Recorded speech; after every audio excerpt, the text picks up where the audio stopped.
7:35, ya estamos en nuestra hoja de ruta y ya tenemos aquí en nuestro estudio. ¿Te tocó lluvia o no, Cristóbal, o ya se había parado? No, yo creo que sí. ¿Cómo está Cristóbal? Andaba con el paraguas, así que quizás está haciendo el loco, pero sí. Yo creo que había lluvia. Lo último de las lluvias de hoy día. ¿Está mainando ya? Así parece. Así parece. Ya. Por lo menos Algo de lluvia había. se debilitó durante la tarde. Estamos con Cristóbal Beloli, ustedes ya lo escuchan y lo ven a través de pauta.cl, académico de la Escuela de Gobierno de la Universidad Adolfo Ibáñez. Y queremos conversar de un tema al que le hemos hincado un poco el diente, porque siempre hablamos del gobierno, del presidente, de las divisiones en el oficialismo, y esta vez queremos hablar de la ultraderecha y sus congresos ideológicos en España que han hecho volar las plumas, ¿o no? El facho palusa, como le decían los mal hablados. Mal hablados. Al evento de Madrid del domingo. Sí, claro. el evento de Vox. Bueno, a ver, para hacer una tipología aquí, sin ocupar esto en ningún sentido peyorativo, para hacer una tipología, los expertos dicen que la derecha se divide entre la derecha convencional, donde están los tradicionales partidos conservadores, liberales, demócrata cristiano igual, ¿cierto? Y lo que llaman la ultraderecha. O sea, ¿en este caso corresponde el concepto?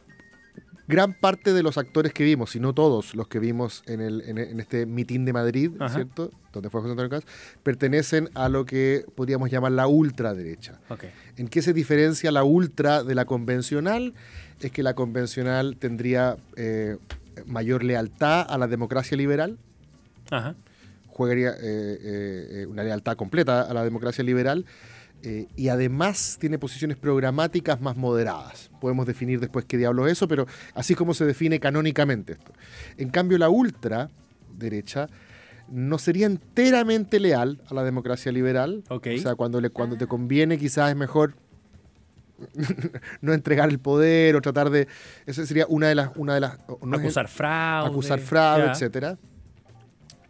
Invadir el Palacio Presidencial si perdiste, como cosas que hemos visto.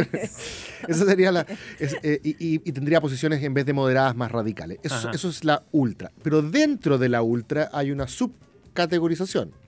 La derecha populista radical y la extrema derecha.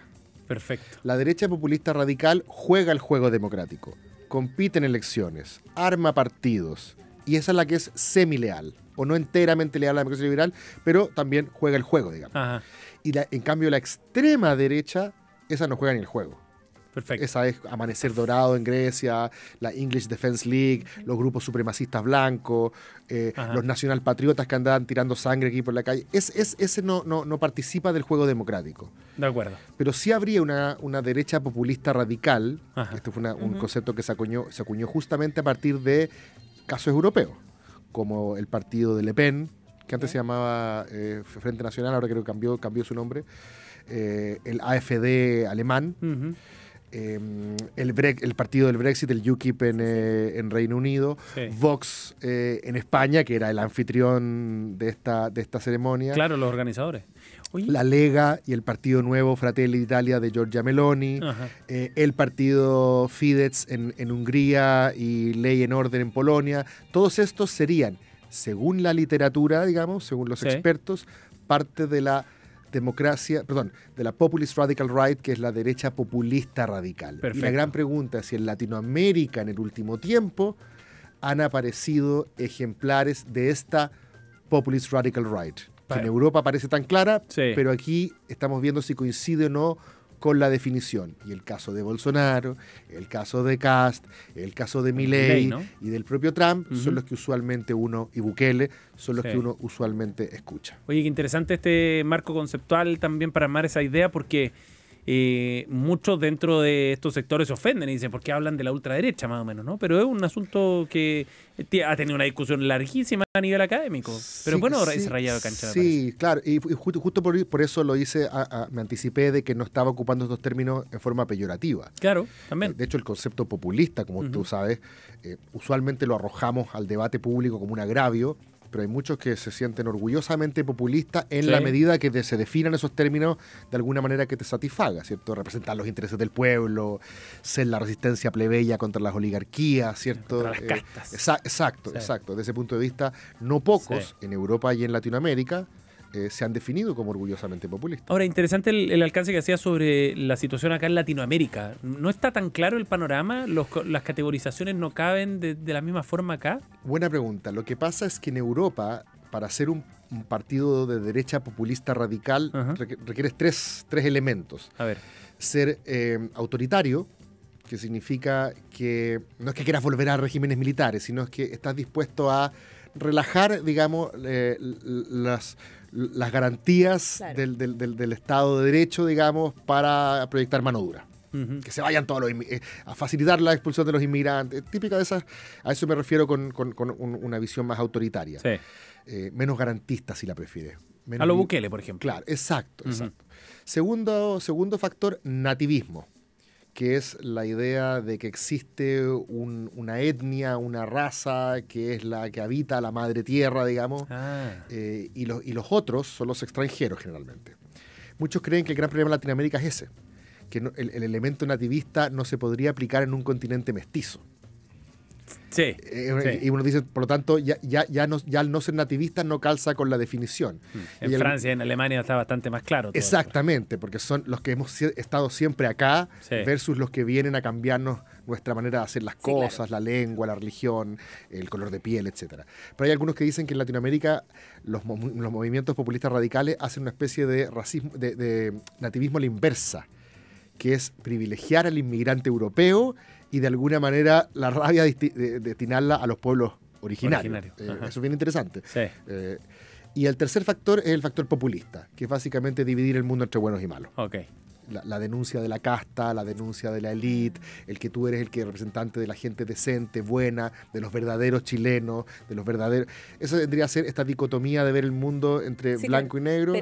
Pero esa estrategia es muy antigua, o sea, tiene que ver con apuntar al otro. De hecho, así partimos aquí en Latinoamérica relacionándonos con el miedo al otro, instalar el temor del otro. Y por eso el populismo de izquierda y de derecha, eso no es un elemento que sea privativo. Estoy simplemente diciendo que en la medida de que estén presentes esos tres factores, uno tiende a caracterizar a estos partidos como de derecha populista radical. Y los auditores tendrán que, ¿cierto?, decidir si es que el tipo de partidos que participó en este evento en España calzan con el perfil, y en la gran mayoría es el caso. Y a propósito de esto que tú decías de el otro, escribiste una súper buena columna en Exante, está totalmente recomendada a propósito de los dichos de Kast. Hablas de estas red flags o líneas rojas, que no hay ningún pudor en ningunear o denigrar al oponente, al otro, aunque no es una estrategia única de la derecha, por cierto, populista radical. Por cierto, bueno, hay hartas cosas que son interesantes acá. La primera es que, otra vez, esto no es mi investigación, es lo que yo conozco de la literatura, es que estos fenómenos de derechas más radicales o derechas más extremas o derechas o ultraderechas se producen cuando hay una convergencia programática entre la centroizquierda tradicional y la centroderecha tradicional. Es decir, los grandes partidos que históricamente estructuraron el sistema, piensa en España el PP y el PSOE, piensa en Alemania el Partido Socialdemócrata y la Democracia Cristiana, piensa en Italia la Democracia Cristiana, piensa en Francia el viejo Partido Socialista de Mitterrand y la derecha tipo Chirac. Cuando piensa en el caso chileno, la alianza y la concertación, cuando esos se desploman, ¿cierto? De alguna manera, muchos interpretan que hay una convergencia programática, que se empiezan a aparecer, y ahí se desploma su popularidad y aparecen opciones más radicales. Y se desploma la popularidad no solo porque la centroizquierda se haya puesto más liberal en términos económicos, que fue un poco lo que pasó con la tercera vía de Tony Blair y compañía, como la gran crítica de la izquierda, es que la centroizquierda se puso muy de derecha. Pero también la derecha convencional, que aquí en Chile sería Chile Vamos, ¿cierto? Sí. Se izquierdizó en términos culturales. Aprobó el matrimonio igualitario, claro, ¿cierto? Sí. Abraza otras banderas. Exactamente, piensan en el caso inglés o en otros casos, ¿cierto? Aquí la centroderecha en Chile es bastante más religiosa, en otras partes la centroderecha ya es completamente secular, y por lo tanto habría desde una derecha que se siente huérfana, de que sus valores finalmente terminaron por ser abandonados por esta derecha que se acomodó a la agenda cultural de la izquierda.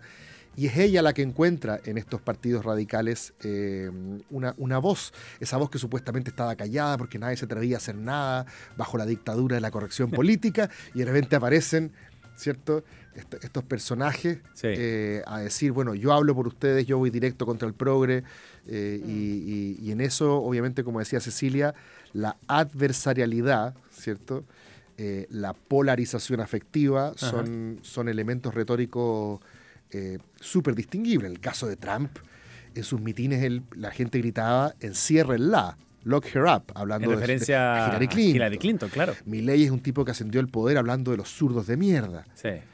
O sea, y llegó a la Casa Rosada sin moderar su lenguaje. Exactamente. O sea, en la interpelación a Dilma, Bolsonaro dijo que ojalá hubiese sido aún más abusada por el militar que la torturó. O sea, aquí ya hablar de amistad cívica ya es una quimera. Aquí lo que estamos pidiendo son como no estar permanentemente en actitud de denigrar a tu adversario político. Y lo que dicen algunos es que si bien hoy día las democracias no mueren porque los tanques y los Hawker Hunters, ¿cierto?, se toman los palacios de gobierno, se van erosionando progresivamente por dentro cuando se traspasan muchas de estas red flags. Sí. Yo no he dicho que casi antidemocrático ni mucho menos, no, eso no ha salido de mi boca. Lo que estoy diciendo es que hay que siempre estar atento a estas red flags, ¿cierto? Claro. Y una es la de estar en una actitud sistemática de denigración del oponente.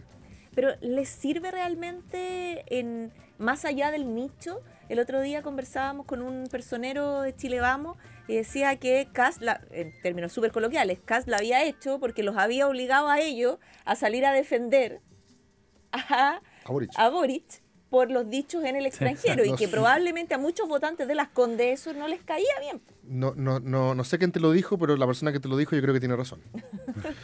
Y de hecho, si yo fuese asesor de Kast, ¿cacha lo que voy a decir? Esto es completamente distinto a lo que yo pienso, digamos, pero como yo no estoy aquí para defender mi idea, sino para... No, lo que pasa es que es interesante también a veces distinguir entre lo que uno piensa que es mejor, digamos, para Chile, para la democracia, y hacer un análisis político frío respecto de cuál es estratégicamente lo que a cada actor le conviene hacer. Es probable que en este minuto a Kast le convenga polarizar, antagonizar, especialmente antagonizar a Boric. Ajá. Porque si el problema para el 70% de la población, o quizás me pasé, 60 y tanto, que son los que hoy día se manifiestan en contra del gobierno, pongámoslo un 70. Si para el 70% de la población el malo de la película es Boric, que comparten memes de que no se despertó, de que creen que todo tiene que ver con que... Si para el 70% de la población el problema es Boric, entonces el que más reditúa de eso es el mejor antagonista de Boric. Claro. ¿Cierto? Sí.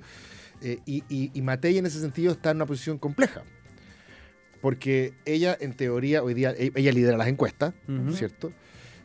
Si endurece mucho el discurso, ¿cierto? Para no hacer agua por el flanco derecho, pierde votantes moderados que la ven a ella como una opción real y de alguna manera estable de que gobierne la derecha con elencos ya consolidados, digamos, en el próximo periodo.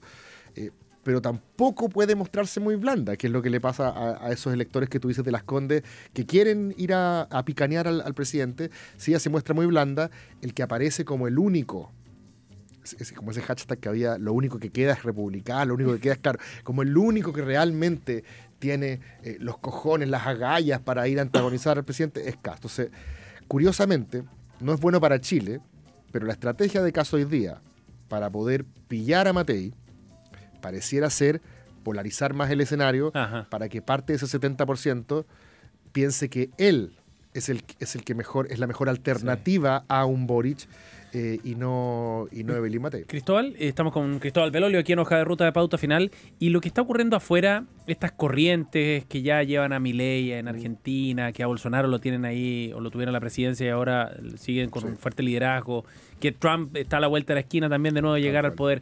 Viento de cola, o sea, viento a favor para José Antonio Kast, ¿no? Y te lo pregunto porque eso supondría quizá eventualmente la idea de seguir un guión que está funcionando en otros lados. Bueno, apliquémoslo acá en Chile, pues ¿por qué no? O sea, a mí me da la impresión, ustedes que también son periodistas de larga data y vienen cubriendo la política chilena hace un rato, el Kast del 2017, cuando empezó a hablar de los progres, la izquierda radical, la corrección política, no lo habíamos visto cuando estaba en la UDI el 2013, el 2014, era otro cast. No, definitivamente. En ese entonces era el clásico tercerista que entraba como a...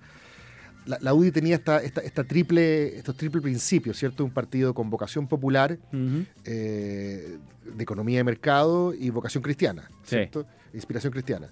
Y uno siempre pensaba en la vocación popular en Longueira, en la economía de mercado en Jovino, digamos, y la inspiración cristiana, como que de algún modo trataba siempre Kast de reflotarla. Pero Lavín era más pragmático, terminó firmando pierna en San Camilo en el sin problema. El Deng Xiaoping chileno.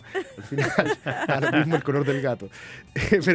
pero Kast era otro Kast. Entonces yo creo que lo que yo creo que ocurrió es que sus asesores muy cercanos vieron lo que pasó con Trump el 2016 y de alguna manera le dijeron, efectivamente, como tú dices, Sebastián, acá hay un guión exitoso. Esto funciona. Ahora, hay un problema, que es el problema que finalmente todo el punto de esta columna que menciona la Cecilia es el punto que yo quería hacer, más allá de cuestionar a Kast, no, que es el problema de los partidos de protesta o de los actores que han hecho su carrera vehiculizando el voto bronca. Es decir, cuando la gente vota por ti, no tanto porque esté de acuerdo con tu plataforma programática o porque coincida con tu perfil ideológico, así exactamente. Con tus ideas. Sino porque tú, como fuiste el que alegó más que todo el resto, ¿cierto? Pareces el depositario del voto de castigo. Y que de alguna manera ocurrió con Milei, ocurrió con Bolsonaro, que muchos vieron que también era la forma de barrer con la partidocracia y la política corrupta de Brasil.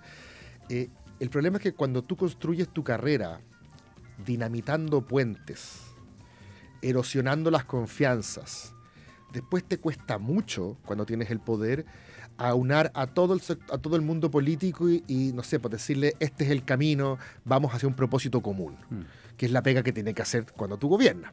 Que para muestra un botón. O sea, bueno, lo estamos viendo hoy día, hay ¿no? 3 ejemplos. El primero probablemente sea el de Boric, ¿cierto? Sí. Este es un elenco. No quiero hablar de la ministra Tobá y Elizalde porque ellos vienen como de otro elenco. Pero el elenco original de este gobierno llegó, digamos, a ser todo lo exitoso que llegó a ser electoralmente, basureando a todo lo que les precedió. Sí. ¿Cierto? Básicamente. Y hoy día cada vez que el presidente dice, pero muchachos, unámonos en torno a una prioridad país, le sacan un tuit o algo que dijo, que se vistió, que cualquier cosa, y no le creen, ¿cierto? O sea, lo está no solo padeciendo, lo está sufriendo Boric. Pero además tenemos 2 ejemplos incluso más cercanos, digamos. Uno es la lista del pueblo, ¿cierto? O sea, un partido de protesta, una lista de denuncia, que no fue capaz de conducir un proceso donde tenía todo para hacerlo exitosamente, porque siguió en la lógica de la adversarialidad, la protesta y la denuncia no tuvo repertorios para cambiar, digamos, de switch, de registro, y unirlos a todos los actores políticos en un mismo objetivo. Y yo creo que lo mismo le pasó a Republicano en el segundo empeño, en el Consejo. No tuvo el repertorio para poder llevar el barco a puerto, y finalmente, como lo que más saben hacer es con el megáfono alegar detrás de la pandereta, ¿cierto? Detrás de las vallas papales, creo que finalmente cuando te toca gobernar te encuentras con una escasez de repertorio que finalmente condena al éxito de tu gobierno. Entonces por eso yo digo, ojo con esto, puede ser pan para hoy y hambre para mañana. Claro, habrá que ver también cómo van esas otras experiencias afuera, ¿no? Para ver qué lecciones se puede sacar de ahí donde... Sí, hay como ciclos. Donde han ido avanzando un poco más lejos. Se instala en Latinoamérica la izquierda y llegan muchos... Después se instala la derecha y vamos. A todo esto, a propósito de lo de Milei, había fila para ver ahora su lanzamiento. Es que es un rockstar. Tiene un lanzamiento ahí en el Luna Park de su libro. De su libro, sí. Las filas daban vuelta al teatro. Y va a cantar, y va a ser... Sí, pero algo va a salir de ahí. Lo que tú dices es muy cierto. Hay que ver qué pasa con Milei, porque otra cosa es con poder. Claro, sí, y si logra los resultados. Muy ambicioso por lo demás. Cristóbal Velorio con nosotros aquí en Pauta Final. Gracias, Cristóbal. Un gusto, Muchas gracias, Cristóbal.